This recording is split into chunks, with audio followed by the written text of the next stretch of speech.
صحابی رسول کہتے ہیں نبی صلی اللہ علیہ وسلم نے فرمایا کہ مسجد میں نکلنے سے پہلے میں تمہیں ایک ایسی صورت بتاؤں گا جو قرآن مجید میں سب سے افضل صورت ہے، سب سے عظیم صورت ہے۔ جب نکلنے لگے تو صحابی فرماتے ہیں میں نے یاد دلایا تو آپ صلی اللہ علیہ وسلم نے فرمایا سب سے عظیم صورت ہے الحمدللہ رب العالمین، اور آگے پوری سورہ فاتحہ۔ تو یہ بڑی فضیلت ہے، قرآن مجید میں بھی اللہ نے اس کی فضیلت کو بیان کیا، فرمایا وَلَقَدْ آتَيْنَاكَ سَبْعًا مِّنَ الْمَثَانِي وَالْقُرْآنِ الْعَظِيمِ، اے نبی ہم نے آپ کو 7 وہ صورتیں دی ہیں جو بار بار دہرائی جاتی ہیں اور باقی قرآن۔ تو یعنی اس صورت کو الگ سے اللہ نے بیان کیا کہ باقی قرآن بھی دیا اور یہ 7 صورتیں بھی دیں، تو یہ اس کی علامت ہے کہ اس صورت کی اللہ کی نظر میں بہت اہمیت ہے۔ اور اللہ نے اس کی صفت یہ بیان کی بار بار دہرائی جانے والی بار بار دہرائی جانے والی صورت، تو یہ بھی اس کی ایک فضیلت ہے کہ بار بار نمازوں میں دہرائی جاتی ہے۔ نماز میں قرآن کا کوئی بھی حصہ اتنا زیادہ نہیں پڑھا جاتا جتنی سورہ فاتحہ کو پڑھا جاتا ہے، تو بہت بڑی فضیلت ہے۔ اور آپ صلی اللہ علیہ وسلم نے فرمایا لم ينزل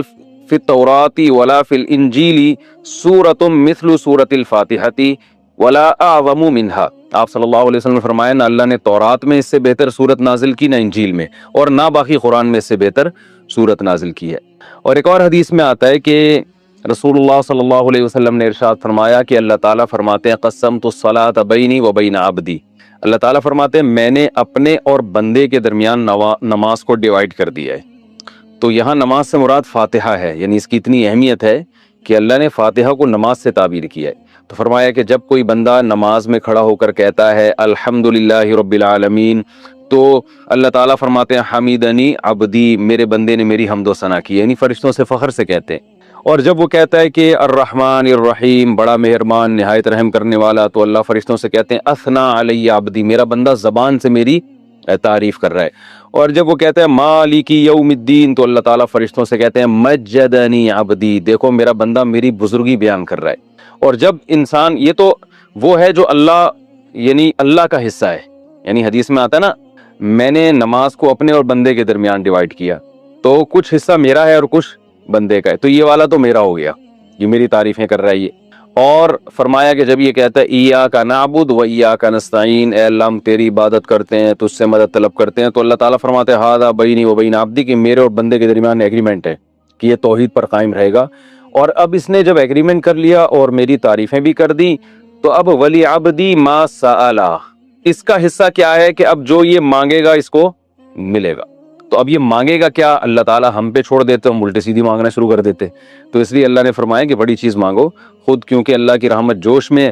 اور اللہ کو پتہ ہے کہ میں دعا قبول کروں گا، تو اس لیے اللہ نے اچھی دعا مانگنے کا ہمیں حکم دیا جو اہم تھی۔ اور حکم کیا دیا، اہدنا الصراط المستقیم، کہ اللہ تو ہمیں سیدھے راستے پر چلا، صراط الذین انعمت علیہم غیر المغضوب علیہم ولا الضالین۔ تو یہ اس طرح سے اللہ تعالیٰ نے فاتحہ کو 2 حصوں میں ڈیوائیڈ کیا ہے حدیث کے مطابق۔ اور حدیث میں آتا ہے صحیح مسلم میں عبداللہ بن عباس رضی اللہ عنہ سے مروی ہے کہ آپ صلی اللہ علیہ وسلم کے پاس جبریل علیہ السلام بیٹھے ہوئے تھے، اچانک آپ نے ایک زوردار آواز سنی جو اس سے پہلے کبھی نہیں سنی تھی۔ تو جبریل نے فرمایا کہ یہ ایک آسمان کا دروازہ ہے جو کھلا ہے، جو آج سے پہلے کبھی بھی نہیں کھلا تھا، اس سے ایک فرشتہ نازل ہوا ہے، اور فرشتے نے نازل ہو کر پھر نبی صلی اللہ علیہ وسلم کو خوشخبری سنائی اور فرمایا ابشر بنورین اوتیتہما لم یؤتہما نبی قبلک فاتحۃ الکتاب و خواتیم سورۃ البقرہ۔ اس نے آپ صلی اللہ علیہ وسلم کو خوشخبری سنائی اور عرض کیا کہ یا رسول اللہ، آپ کو میں 2 ایسی قرآن کی صورتوں کی خوشخبری سنا رہا ہوں جو آپ سے پہلے کسی نبی کو نہیں دی گئی، تو ایک تو سورہ فاتحہ اور ایک سورہ بقرہ کا آخری حصہ، آمن الرسول بما انزل الیہ من ربہ والمؤمنون۔ تو یہ اس کے کچھ فضائل ہیں، اس سے معلوم ہوتا ہے کہ بہت بڑی فضیلت ہے۔ ایک فضیلت سورہ فاتحہ کی یہ بھی ہے کہ یہ دم میں بھی رقیہ کے کام آتی ہے۔ صحابی سے ثابت ہے کہ انہوں نے جن اتارا اور سورہ فاتحہ پڑھ کے ان پہ پھونک مارتے گئے اور وہ جن کے اثرات ختم ہوتے چلے گئے۔ تو اس لیے اگر کسی پہ خدا نخواستہ جادو یا جنات کے اثرات ہوں تو سورہ فاتحہ پانی پہ دم کر کے چھینٹے ماریں یا ویسے ہی پھونک ماریں، اس کا بہت فائدہ ہوتا ہے۔ یہ سورہ فاتحہ کیا جو ہے نا کچھ فضیلت تھی جو میں نے آپ کے سامنے بیان کی۔ اب اس کی کچھ تفسیر بیان کروں گا۔ سورہ فاتحہ میں نماز میں اس کا کیا مقام ہے؟ رسول اللہ صلی اللہ علیہ وسلم نے ارشاد فرمایا کہ من لم یقرأ بفاتحۃ الکتاب فلا صلاۃ لہ، بخاری کی حدیث ہے جو شخص سورہ فاتحہ نہیں پڑھتا اس کی نماز نہیں ہوتی۔ تو اتنی بات تو بہرحال ثابت ہے کہ سورہ فاتحہ نماز کا ایک ضروری حصہ ہے۔ اب اس میں اختلاف ہے فقہا کا کہ امام اگر پڑھ لے تو سب کی طرف سے کافی ہوگی یا نہیں ہوگی۔ اس میں امام ابو حنیفہ رحمہ اللہ تعالیٰ کا جو قول ہے وہ یہ ہے کہ امام اگر پڑھ لے گا تو مقتدیوں پہ پڑھنا لازم نہیں ہے، بلکہ جائز ہی نہیں ہے، کیونکہ امام کی قرات مقتدیوں کے لیے کافی ہے۔ باقی سورہ فاتحہ کی تفسیر کیا ہے؟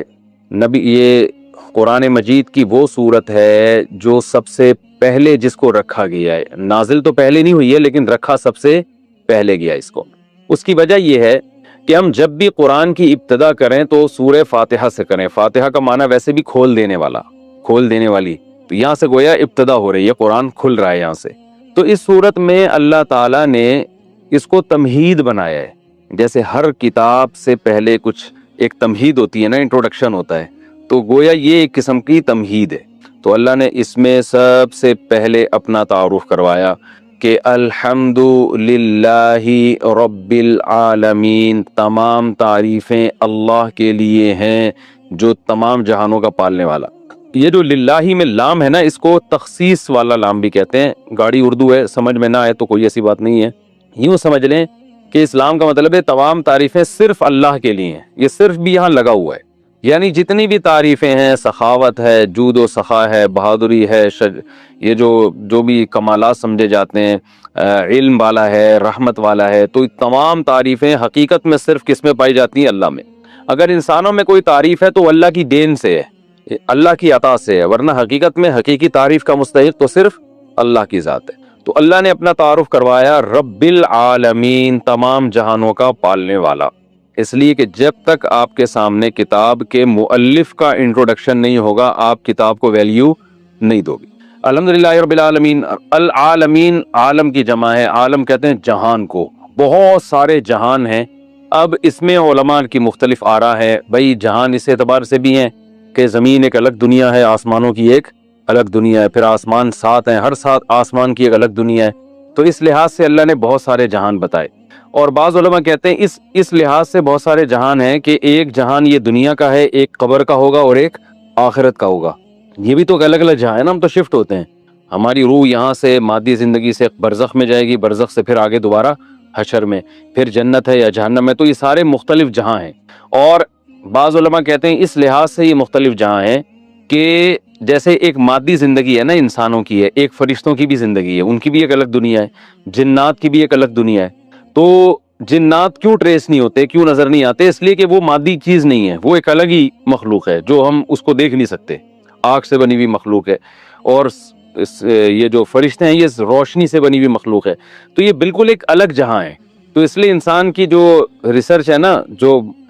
مادی ذرائع ہیں تحقیق کے، اس میں یہ آتا ہی نہیں ہے۔ تو یہ الگ الگ جہان اللہ نے بنائے ہیں فرشتوں کی، ہو سکتا ہے یہاں بہت سارے فرشتوں میں نظر نہیں آ رہے، یہاں ہزاروں جنات تو ہمیں نظر، اور شکر ہے کہ نظر نہیں آ رہے، کیونکہ ہمیں نظر آئیں تو پھر جنات کو ہم نظر نہیں آئیں گے، ہم یہاں سے شارٹ ہو جائیں گے، ٹھیک ہے نا۔ تو ہوتے ہیں جنات بھی گھوم رہے ہوتے ہیں دائیں بائیں۔ تو ابھی اللہ کا انٹروڈکشن چل رہا ہے، تو اللہ نے فرمایا کہ اس کی بہت ساری صفات ہیں، لیکن اس کی جو سب سے اہم ترین صفت ہے، بڑا مہربان اور نہایت رحم کرنے والا، اس کی وہ جس کو میں نے الرحمن رحیم کے لفظ میں بہت ڈیٹیل سے میں بیان کر چکا ہوں کہ اللہ کی رحمت اللہ کے غصے پر غالب ہے، اور اللہ اصل میں تو رحم ہی کرتا ہے، سزا جب دیتا ہے کہ جب کوئی اس کی نافرمانی کرے، اور اس میں بھی بہت سارے آپشن اس نے معافی کے رکھے ہوئے۔ تو الرحمن الرحیم آگے فرمایا کہ مالک یوم الدین، روز جزا کا مالک۔ دیکھیں مالک تو اللہ اس جہاں کا بھی ہے، اس جہاں کا بھی ہے، لیکن روز جزا کا مالک اس لیے اللہ نے بیان کیا کہ اس دنیا میں عارضی طور پر انسانوں کی بھی حکومت ہوتی ہے، لہذا انسان ایک دوسرے پہ ظلم کرتے ہیں، اور اللہ یہ ظلم ہونے دیتا ہے، کیونکہ اللہ نے اختیارات دے دیے ہیں کہ تم چاہو تو سیدھے راستے پہ چلو، تم چاہو تو غلط راستے پہ چلو، اس قسم کے اختیارات اللہ نے ہمیں دے دیے۔ تو آخرت میں یہ اختیارات نہیں ہوں گے، اور آخرت میں ملکیت صرف اور صرف اللہ کی ہوگی۔ تو لہذا جو عقل مند لوگ ہیں وہ آخرت کو سامنے رکھ کر زندگی گزارتے ہیں، وہ کہتے ہیں اگر آج ہم نے اپنے اختیارات کا غلط اور ناجائز فائدہ اٹھایا تو کل ہمیں یہ بھگتنا پڑے گا، کیونکہ یہ اختیار ہم سے سلب ہو جائے گا، ہم سے چھین لیا جائے گا۔ تو اس لیے اللہ نے بتایا کہ مسلمان کا عقیدہ کیا ہے کہ اللہ دنیا کا بھی مالک ہے اور آخرت کا تو تنہا مالک ہوگا، اس میں تو عارضی طور پر بھی لوگوں کو اختیارات نہیں ہوں گے۔ تو یہ آخرت کا عقیدہ بہت ضروری ہے، اس کے بغیر اسلام پہ نہ کوئی چل سکتا ہے، نہ وہ مسلمان کہلا سکتا ہے۔ تو مالک یوم الدین کے بعد اللہ نے ہم سے ایگریمنٹ کروایا ایاک نعبد و ایاک نستعین، کیونکہ آگے اسلام پر چلنا اسی پر موقوف ہے۔ جب تک آپ ایک اللہ کی عبادت کے قائل نہیں، اسلام کہتا ہے آپ کی کوئی نیکی قبول